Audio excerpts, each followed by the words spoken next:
This episode is brought to you by Cumberland Valley National Bank, CVNB, the bank that cares about you and your mental health.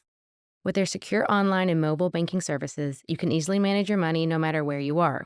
Whether you need to deposit a check, pay a bill, or transfer funds, you can do it all with just a few taps on your phone or computer. CVNB has a full-service branch in Louisville at 1325 Magisterial Drive off Old Henry Road, or visit cvnb.com to learn more. CVNB, Bank Better. Member FDIC. Welcome back to Connections in Flight. I'm Erica Paramore. I'm Sarah Mizuguchi. Join us as we have another meaningful conversation about navigating our current flight. You know what this is? I don't. Is that what's in your bag today? What are your thoughts about gum on a plane? Oh my. I don't mind gum, except when people are chomping it. Well, in my carry-on bag, this is an urgent question. I am on my last box of my favorite gum. Packaging is perfect. It's discontinued. I am freaking out. I've got these on eBay coming. They're like stored in my bag. If my kids even look at this box, What is it? What is it? It's peppermint Tic Tac gum. It gives me the perfect amount of calm. So the reason I'm obsessed with gum is because when I was doing my trauma training, we learned that gum actually has a huge effect on reducing stress. Like if you start watching golf tournaments now on TV, they're all chewing gum. I have not noticed that. I'm just very curious, like what kind of gum do people like? But the research actually from the gum thing is that, so when you are chewing gum, especially in a performance situation, like a flight or a sport or before a test, there is a salivary cortisol that gets reduced because your brain knows that if you have a salivary release, you're not running from a lion. Oh. So it helps your system calm down. And the peppermint, in my opinion, I don't know if this is really the research part of it, but this is my experience. This is why I eat it when I work out. The peppermint cools, opens your airways, which helps you take those deeper, slower breaths. If you are nervous, it not only calms, but it makes you more alert. I did not know there were benefits to chewing gum. Here's a con. I have what's called misophonia. What? Do you know what that is? I don't. It's when you hear the sound of someone chewing and you want to take a dagger.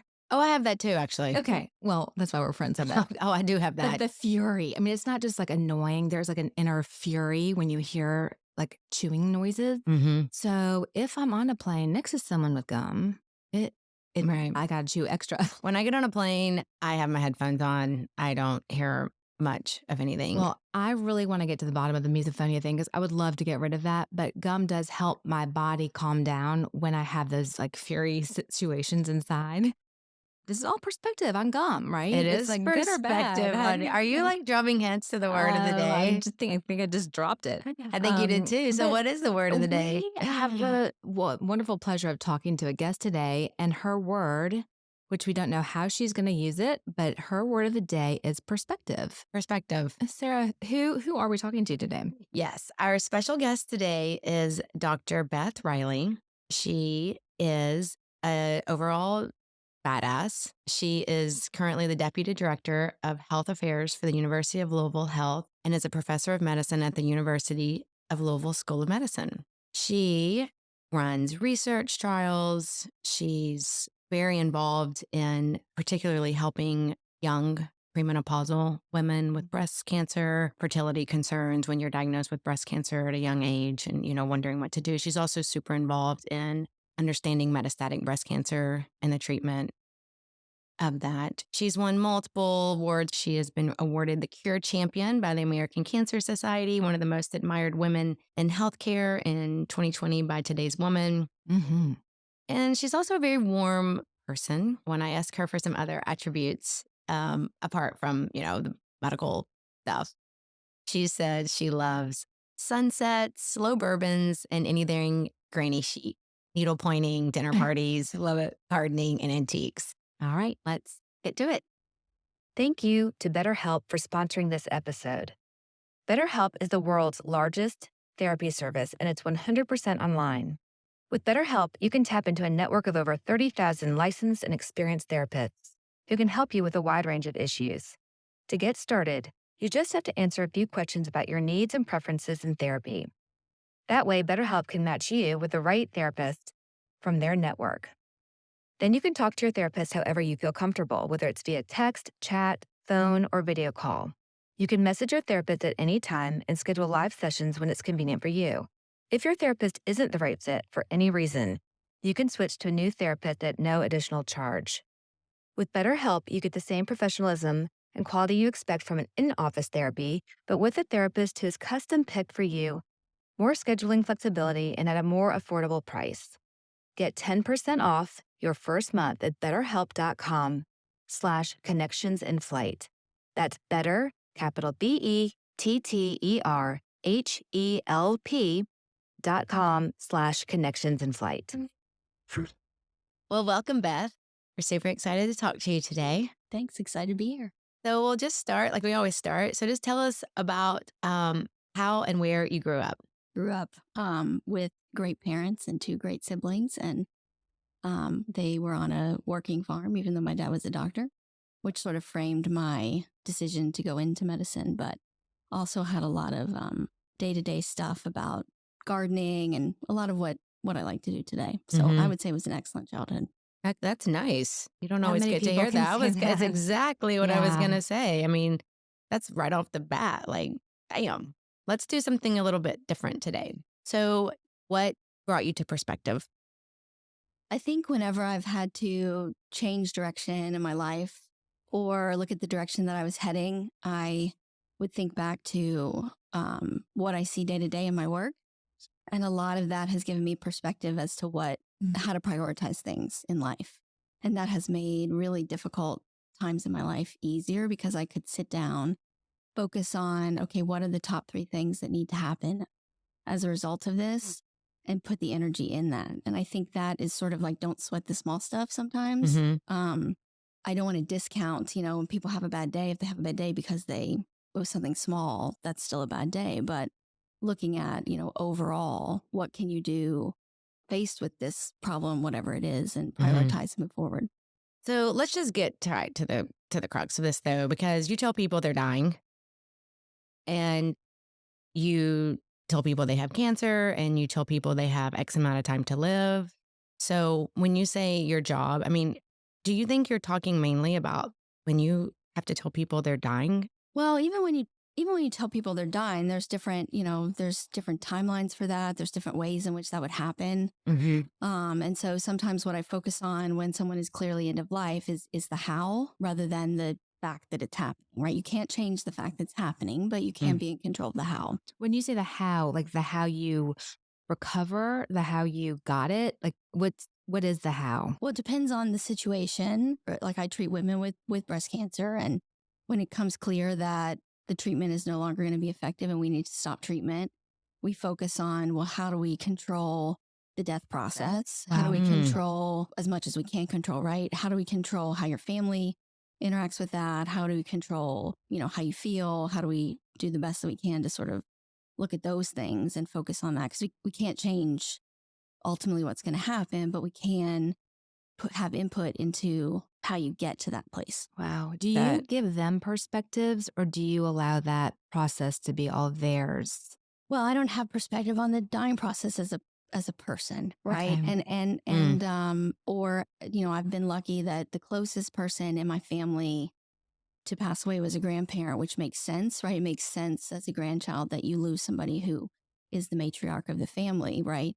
So I have not had the perspective of having someone as close to me or it be myself. Okay. But what I try to give perspective in is that the fact that, okay, we cannot change this, right? I know for a fact that this will not change. I can estimate somewhat as to the timeline. Some of that depends on the individual too and where they prefer to be, who they prefer to be with, the timeline. Some patients will say, I just want to get to a 16th birthday, or I want to get to a high school graduation, or, I want to get to a wedding. And so we do our best to do that. But, that always doesn't happen. And how the person is at that event too is something to think about. Well, it sounds like you are not only filled with information, medical information and advice and all that, but the compassionate witness part of how you connect to them during that process must be hugely meaningful for them. Well, breast cancer is a disease that can go on even in the metastatic, which is the terminal stage, for years and years and years. So I am lucky that I have, in most cases, a very long-term relationship with patients. I try to get to know the patients and the families. Um, and it's still, I'm sure I could improve. I'm sure I don't do it right all the time. And that's the hardest part of the job. But I try to have perspective. Like, my role in this is to make this process as easy as it can be for the patient and the family. That's my job. Do you ever get rejected from the care? Like when you really want to connect, going through that kind of death process, that there's going to be so much fear or projection. How do you handle that? I mean, I think, medical training is really set up well, I think, because there's a long apprenticeship, right? So before I'm the pilot of the airplane, Nice analogy. I'm the co-pilot for a long time, right? So you have, practice is the wrong word, but you witness other people who are the pilot do it. You see what they do well, you see what they don't do well. You adapt your own strategy. And then, of course, like anything else, you make mistakes and you do it wrong and you get feedback and you try to improve. Oh, sure. I have some things that are probably, applicable to all scenarios. But I probably do it a little differently with each person. How old are you? I'm 47. Have you noticed during different ages, Oh my God, that's exactly where I was going. harder or easier in ways to do what you're describing based on where you were in your life? I wanted to ask the I have so same. many questions. I do too. I wanted to ask, you obviously come from just a very wonderful, shall we say, privileged, beginnings. And when did you first decide you could do this? I don't think I could do this. You could. I know, because I But know. when did you decide I'm strong enough? You take this home with you, which I want to get to that too. But I mean, when were you like, I can do this. I can tell people horrible things and still be Beth. I mean, I think probably I saw it done incorrectly, right? Mm. And so then there's a strong desire to do it correctly because it's so important. So important. And then, no one else is going to do it. It's my job. It's my job to tell them, Mm-hmm. it's time or it's not working or we have to quit treatment. Mm-hmm. And I have lots of support. I have amazing nurses. I have amazing social workers. I have palliative care colleagues. I'm not the only person at the forefront being like, this is it. We're going to stop treatment. Here's the death process. Here's your manual. Mm-hmm. I've always been that type of person. It's just gonna happen. I'm gonna do it. It has to be me, and there's nobody else. I'm responsible. I'm doing. That's badass. And that's exactly what I would want if someone's telling me horrible news. So I totally appreciate that. Mm-hmm. I've seen myself in my job different ways, from like maybe cocky at the beginning and then like you get humbled. Like, so do you think that you're the same type of doctor and maybe even person that you were when you were even 36? No, I think I had a little bit of imposter syndrome in the beginning when I was first out. I wasn't sure, am I going to make the right decisions? Nobody's checking on me. I mean, I think I felt a huge responsibility to take care of these patients, right? So, yes. And then there's no double check. So, I had to be careful. I had to double check. I had to do all that, which I think is natural for early physician. Me too. Then I was like, no, I'm pretty good at this. I'm making a difference. I'm doing something. And then I got more confident. And then every now and then you get humbled, right? You're wrong or you handle something poorly or. Well, I would imagine that if you find out someone's treatment has to end and you have to have that conversation with them, that must be extraordinarily humbling, just as a human being, to be with them in that moment. From perspective, after a couple early patients that I, had in treatment on, I started to plant the seed much earlier. So when somebody was diagnosed with stage 4, I would sort of lay out the landscape, right? And then when you get closer to where the treatment may, not be working as much, you try to plant seeds so that it's less of a surprise. And sometimes it's not a surprise at all. And sometimes it's a total shock. Even though I'm saying the exact same words, to different patients, they all interpret what I'm saying slightly differently. I have evolved probably how I prepare for that day. Wow. And can you talk about a time where you were having maybe more than one bad day and you're in a rough spot yourself and you're going to this very heavy, important job. What did you do and how did you keep it in perspective? I remember one day in particular, I was having a really terrible day. Something happened the night before that I wasn't prepared for. And I walked into work and I pulled that team around me and I said, I'm not myself. Mm-hmm. We have to do this collectively today. And I we can did tell it you're collectively. emotional just talking about it. And I'm so glad you mentioned that because you need the support too. It's not just for the patient, but wow. I think also the flock, if you will, we use that in sort of a flight analogy. You find your flock to kind of put their feathers around you too, because maybe that's the through line of what you connect to your patients. You know what genuine care feels like, even if you've not been through the same process. That's how we relate. And in my job, there's a lot of clients I see in therapy that I've not been through what they've been through, maybe a divorce or whatever, but I know what fear feels like or sadness. And I think we have to be willing, we have to like have the courage to go into those places in ourselves Mhm. or we won't ever connect to the care. Mhm. And the fact that you do get emotional still today thinking of that Mm-hmm. shows how much genuine care and how meaningful that is, not only for you, but what you can then provide for others. The team is incredible, and it does allow me to focus on certain parts of the care, and they can focus on certain parts of the care. And then when one of us is having better days than the other one, it's still the patient is taken well care of. Yeah. Did you always think of yourself as a team player?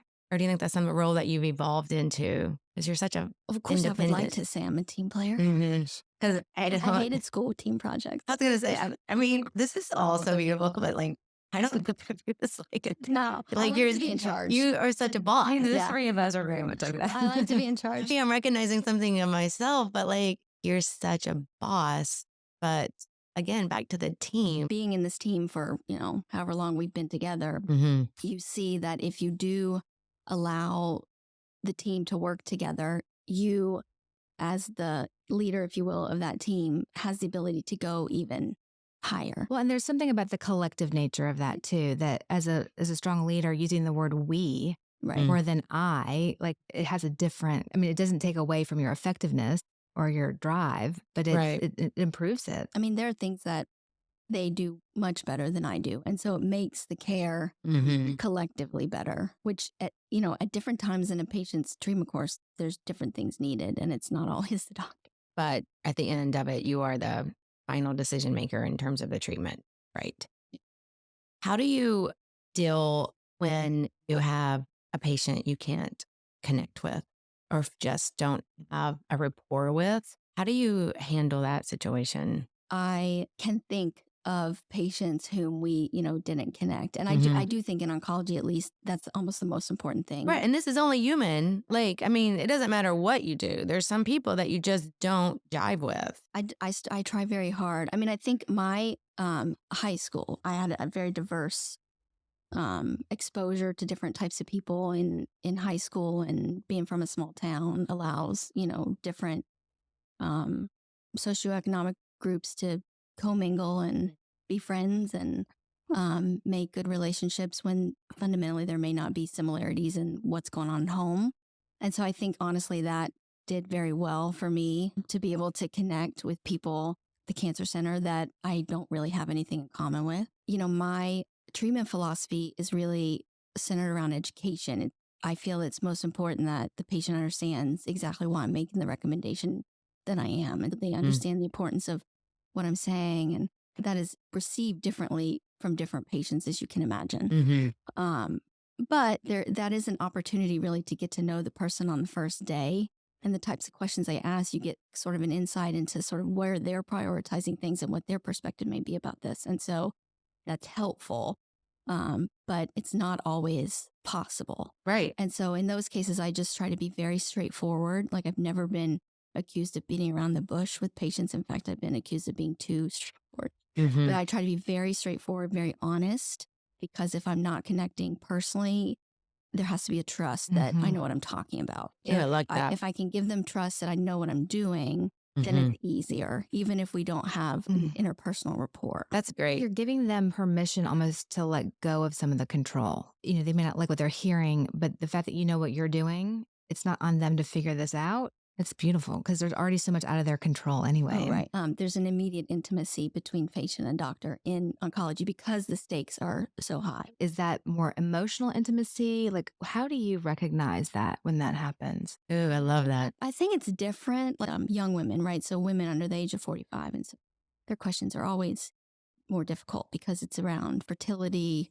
and it's around, family planning and career and kids and those kinds of questions. And so there is already sort of just by the level of what they're asking, a much bigger, broader life picture than the cancer necessarily in front of them. And it seems like the intimacy is about them opening up that vulnerability and you meeting that with care. And it's factual care, intellectual care is what as much as emotional care. Wow. So I kind of want to switch gears a little bit and I want to ask you, and I already think I know the answer, but have you ever resented having to work this hard? Have you ever looked at people and thought, I wish I didn't work this hard? No, not Never. a single day. Not a single day. No, I love what I do.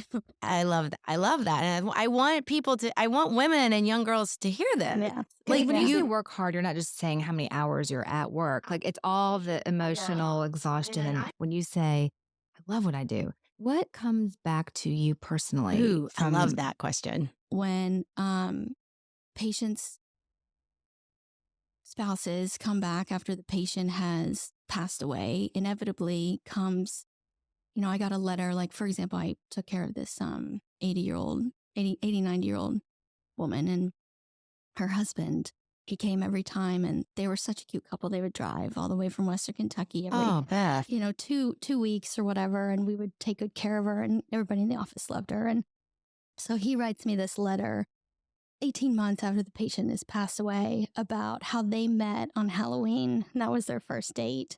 And so he's writing me this letter on Halloween. So he's writing me this letter about their love story, and it comes to me in my office. And just to have that kind of impact and relationship.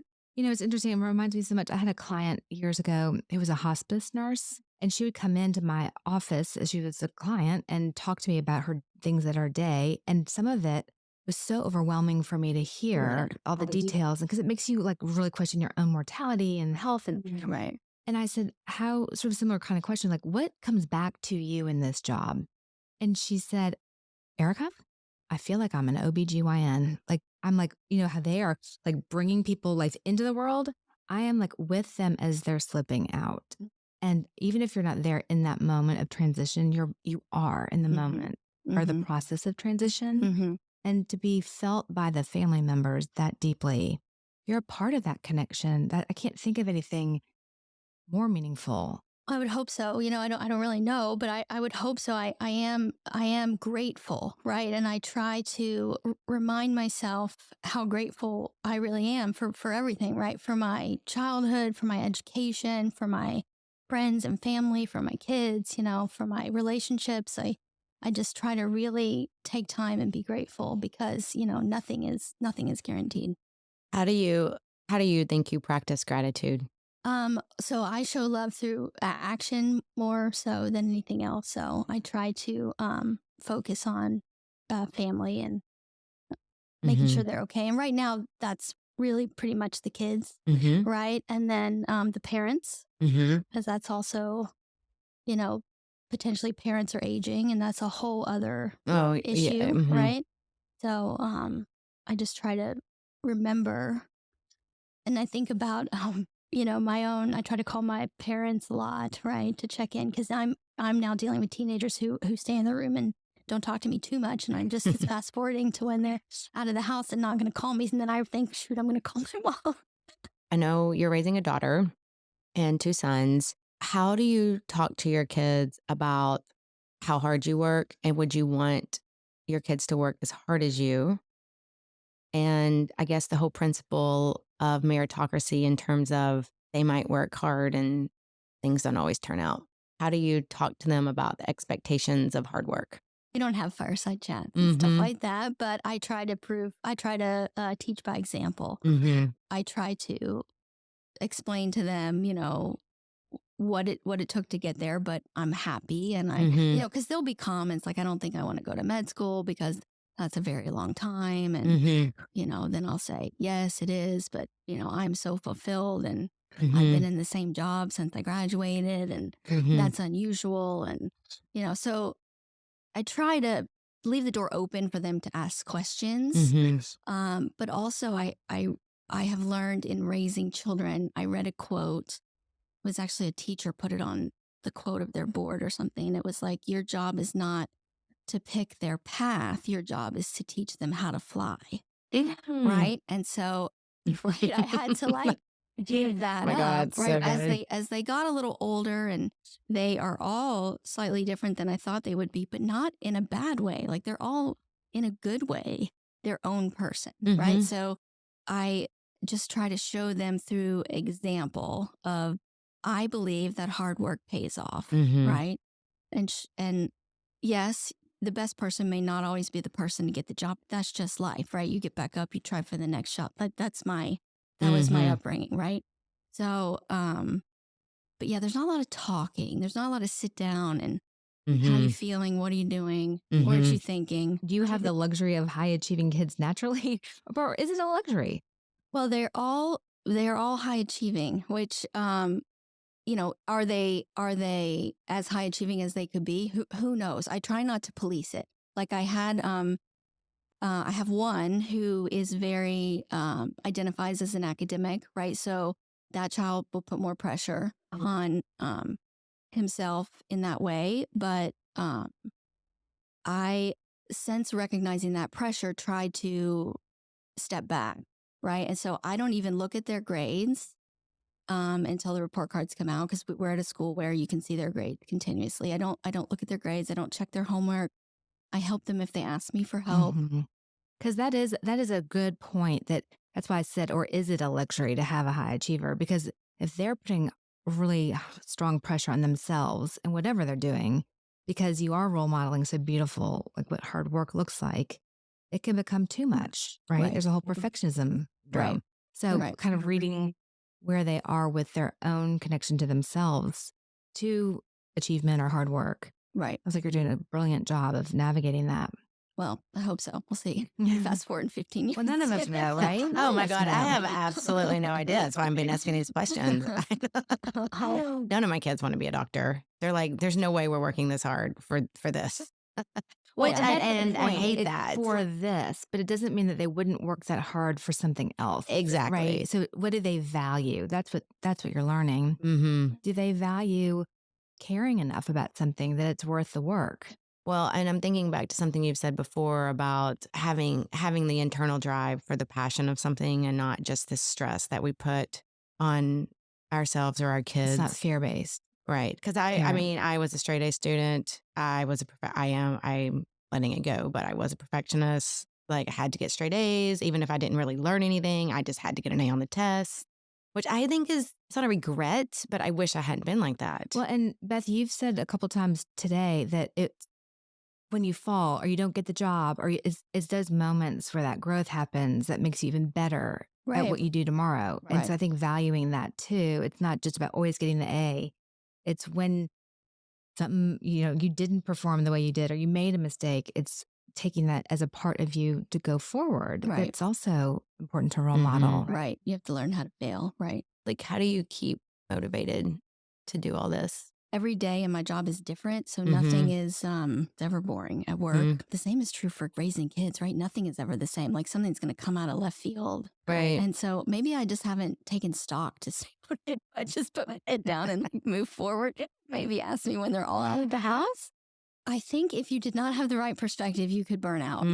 Right. But, I was talking about this with somebody the other day about the difference between patient's perspective of how well a treatment is going to work, and a doctor's perspective of how well a treatment is going to work. And part of that is on the doctor, right, for not explaining the percentages of effectiveness and things like that. But there is always a disconnect a little bit between what the patient thinks the outcome and longevity will be and what I know it to be. So I have a little bit of a protection for myself because I know that 24-year-old when I met them what the chances were going to be in most cases, right? It doesn't make that day any easier. But what I look at is, my job in this case, because science and I cannot help this woman anymore, Mm-hmm. is to make sure that science and me and I don't hurt this woman anymore, right? And so that's the decision to stop treatment. First do no harm. Right. So then you sort of shift your perspective, like, well, I cannot again change the outcome. So what can I control and what can I do? It doesn't mean that those 24-year-olds I don't take those home and, they're not as upsetting, because they are. But that's not enough to stop me, because there's the 93-year-old letter that's coming back.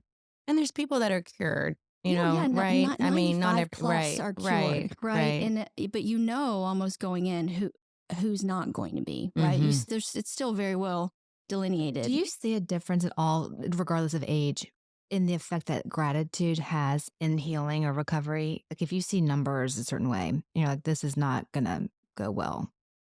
Do you see those that are expressing more daily gratitude having any better result? So it is known that patients with a better support system, so married patients do better than single patients, interestingly. There's a lot of people who have better support systems in place. The same diagnosis can come through the door, but like a Thursday, I had this woman who, I give the chemotherapy, and then I give you like 10 prescriptions that are going to go alongside of the chemotherapy that you need to take so that you're not hospitalized for nausea, vomiting, you don't have infection, right? You don't have the complication. This woman could not, I was like, why are you not taking medicine X? And it was because it's $4, and she didn't have $4, right? So she's not going to do as well as the person who's coming in with 10 family members at every visit. There is a lot. There is a lot that goes into outcome that we don't have control over. But if you think of that scientifically, like if we go down our own rabbit hole of if I'm a failure, then I'll be unlovable, and then I'll be alone, and then I'm going to die. I mean, it kind of goes reptilian brain, right? So that part of being alone, like if you think of primal, if you're alone, you can't survive, right? The predator gets you, or you starve in the cave. So the drive, which drives us towards connection to stay alive. So that's so subconscious. We are not always present with that, but it makes perfect sense biologically that the ones that need that support, I mean, their bodies are going through different kinds of stresses that they may not even be realizing because of maybe all the years that they didn't have a social support system. Right. Oh yeah. Oh my gosh. And you're right. Yeah. Even the years coming up to it, what detriment that had done. Right. And not that that's a cause, but in terms of the overall, we talk about completing the stress response cycle internally, like when you're alone, that's the ultimate stress. But like that feeling alone, like not making the cheerleading. You're devastated. I was devastated. No, but seriously, I mean, but that's a good signal in your brain to push you towards connection in another way. Right. I think certainly on a cellular level, I mean, there is science in what you're describing too. When you are resonating with these patients, cell to cell, heartbeat to heartbeat, I mean, there is a connection there that when they take their next flight, you're aware it's something shifted in the energy. And call it what you want, but you can see that in a microscope. Right. I don't know. The world is a messed up place, but the world is also a beautiful. They're happening simultaneously, right? So so important. Oh yes, I love that. The world is beautiful, and both things can be true, right? And I think that's so important to have those perspectives, because it can be confusing and uncomfortable when we don't know how we feel about the world. And but I think that's where collectively we have to connect too, because the more isolated we get, the more alone we get. That's not good for the world. Right. No, not at all. Can you think of a person who you really connected with, who you wouldn't see as a mentor in your eyes? My dad. He's an oncologist. Harry. Aww. And, it was back in the day, like you would get film developed, right? And inevitably someone would be like, are you Dr. Carlos's daughter? He took care of Aunt Sue and blah, blah, blah.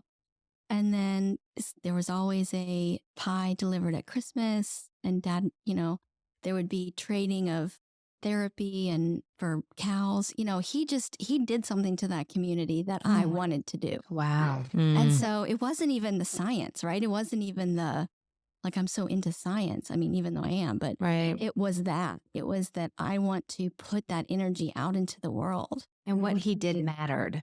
Yeah. Yes. Yeah. And dare I say it, the connections that he Right. built Yeah. with his patients and in that community, Yeah. that was very special.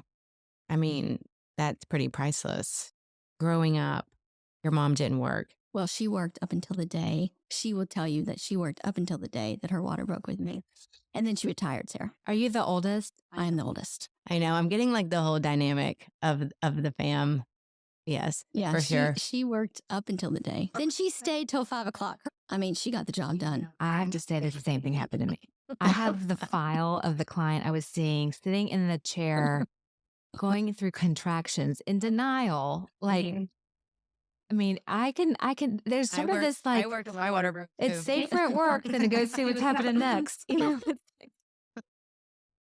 I don't know what that actually says about all the. I don't know, but that's, I've never She's your heard. next guest. She can help me figure that out.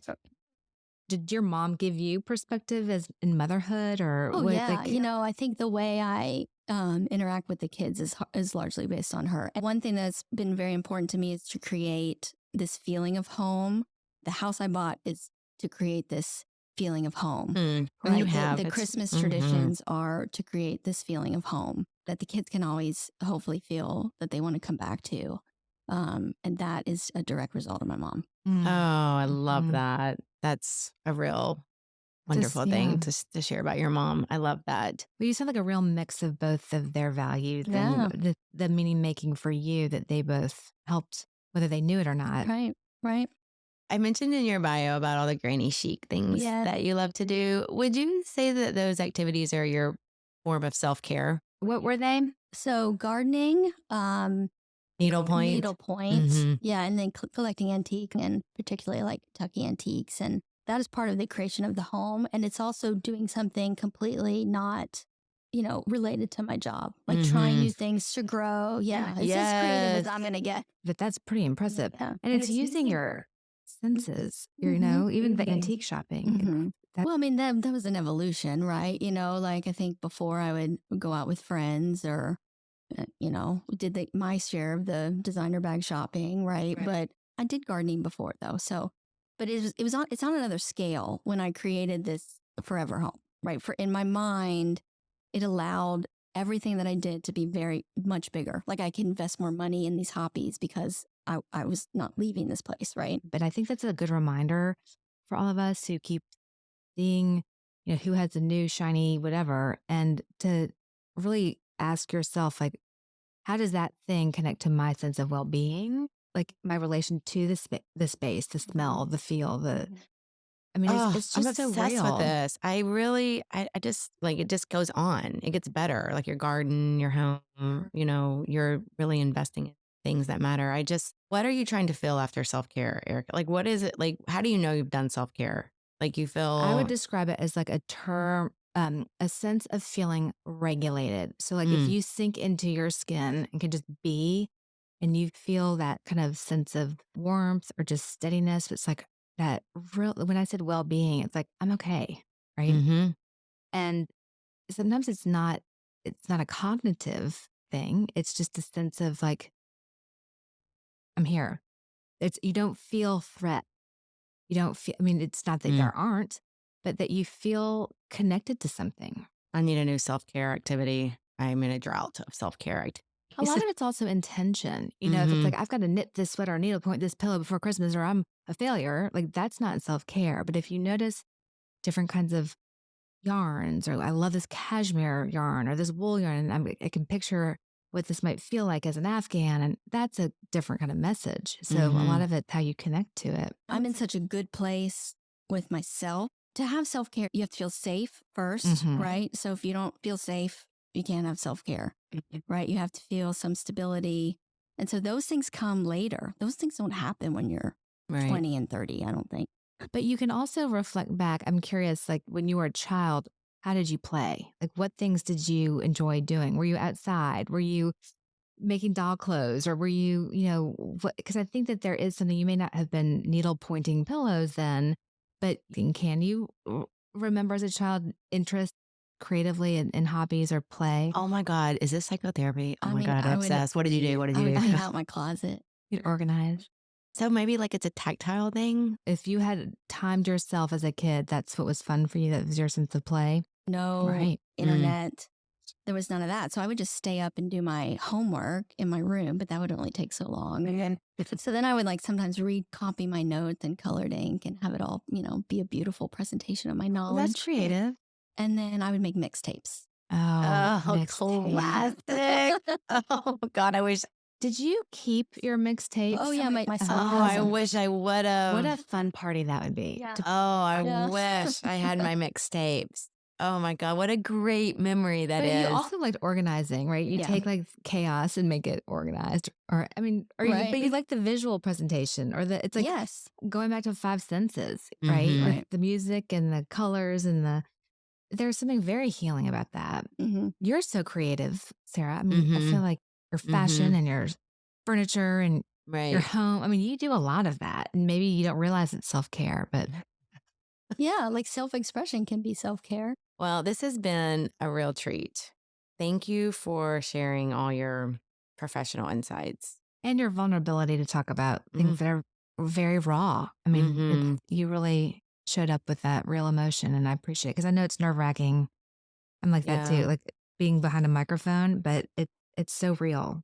I think people appreciate hearing your side of what it's like, to do this because it's so important. We're all human. I mean, we're all human. We're all going to die. A lot of us from cancer. And thinking about people like you who are doing this and it's their life work, I just say hats off. Thanks. And thank you. Yes, we have to end with our 2 questions. Okay. So the first one I want to ask you is, thinking about all the life flights that you've been on to get to where you are. Where are you now in your current life flight? Are you smooth sailing? Are you taking off for something new? Where do you think you are? I would say I'm taking off for something new. I mean, the kids are, we're talking about college, we're talking about a different chapter. My personal life is going really well. I think that I'm looking forward to whatever's next. I mean, I've always been like that to some degree. I Mhm. wasn't the person who cried that they were going to kindergarten, so I am ready for whatever is Mhm. next. I think it's new and I think it's good. Oh, that's great. And where do you want to fly next? Because you love your job. Like, where do you think you would fly next that could be something new and challenging? Like, where would you go next? Is there anywhere in mind? I mean, physically, I would like to go back to Europe again. That's fair. That's fair. I don't know if I have something for myself specifically. I think my big thing is I want the kids to be okay. The first step of that happening is happening in the next 5 years. What does okay mean to you when you say that? Like happy, where they want to be, putting good into the world, being loved and loving. I think it's great too. I mean, to say, where you are and where you're going next and having a pause because you're just so happy where you are now. I think that's actually quite, that's refreshing too.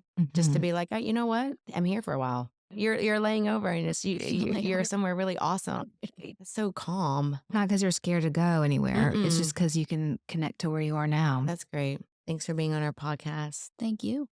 What would be our takeaway for everyone today? Sarah, you were asking about self-care and how you take care of yourself in those very intense, unpredictable moments where you're with the patient, giving them kind of the information about their course of treatment or what has to stop.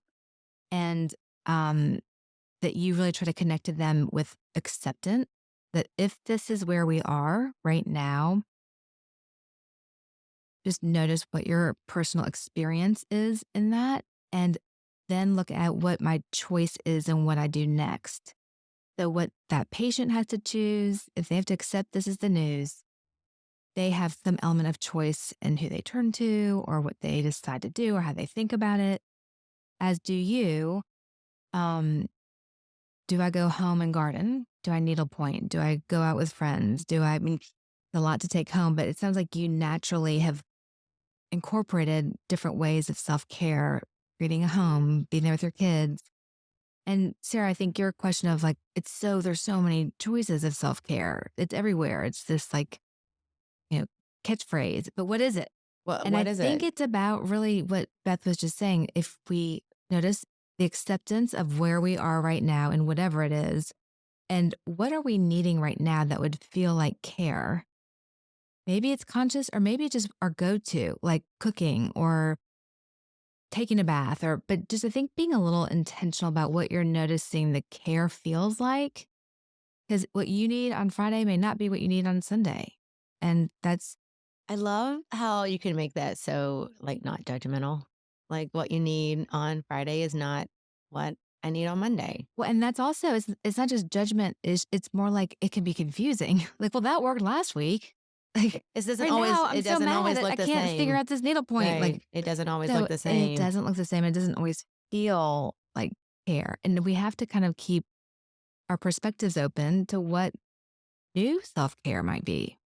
And it probably does change with age. Always. And sometimes not. That's why I asked about the childhood, what did you like to Mm. play? But some element of Oh my using our gosh. five senses will always direct you. Doesn't mean that you listen to the same mixtape that you did, but maybe you love it as much now because of how rewarding it was or how creative it was or how freeing it was. But Mhm. it's always self-care really always connects to at least one of the five senses. And at the end of the self-care, you feel, what would you say, like, more like yourself? I would say like regulated. It's like Like whatever mhm. stress is there, I can get through it. There's an inner trust of I'll get through this. Or right now I'm okay. Even if there's a lot that's not okay. In the moment, in the now, in that moment, you feel that way. What's my internal experience to what's happening now? So it's just a noticing. It's not a judging. It's not a why. It's a curiosity of, oh, what is that right there? And then turn the music off. Chew your gum. Your self-care is gum chewing. It's hoarding Tic Tac gum wherever I can get it. Thanks so much for listening to us today on Connections in Flight. Would love to hear back from you. Please feel free to email us, leave feedback or comments. We'll be back next week with a new word. If you want to discover more about us, please find us in our socials, and all the links are in the show notes. Please be advised that the information discussed on this podcast is not professional therapy.